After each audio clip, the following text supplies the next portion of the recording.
আসসালামু আলাইকুম গাইস, কেমন আছেন সবাই? আশা করি ভালো আছেন। এখানে আমি মাছের ডিম বুনো করতেছি। তো এখানে প্রথমে তেল গরম করে নিলাম, তারপরে দিয়ে দিলাম পেঁয়াজ কুচি, তারপরে কাঁচামরিচ দিলাম পিস পিস করে, তারপরে আদা বাটা, রসুন বাটা, তারপরে 3টা এলাচ, দালচিনি, 2টা দালচিনি, মরিচের গুঁড়া দিলাম, হলুদের গুঁড়া দিলাম, তারপরে 1 চামচের মতো লবণ দিলাম। এখন আমি সুন্দর করে কষিয়ে নিচ্ছি মশলাগুলা। দেখুন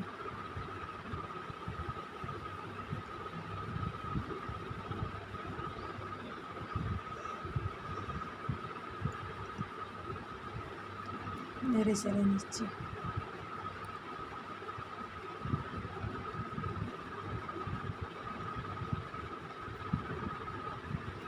তারপরে দিয়ে দিলাম মাছের ডিমগুলো, যে আগে ভাগে ধুয়ে রাখছি এগুলো।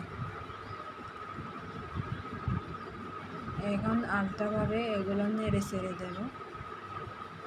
তো একটু করে সামান্য করে পানি দেব, যাতে তলা পুড়ে না যায়। চুলা কিন্তু একেবারে কম, মিডিয়ামের বাড়ানো যাবে না, বাড়ালে কিন্তু পুড়ে যাবে। দেখতে পাচ্ছেন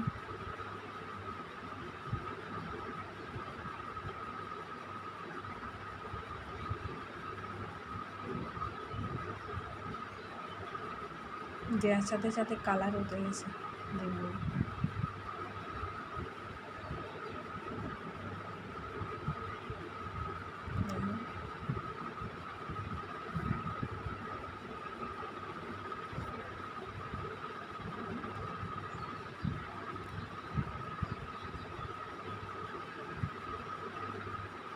এগুলো পানি শুকিয়ে গেলে তারপরে একটু শুকনো করে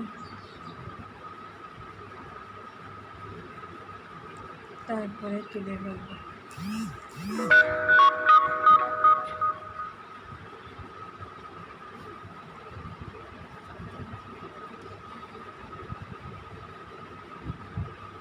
আস্তে আস্তে হয়ে যাচ্ছে, দেখা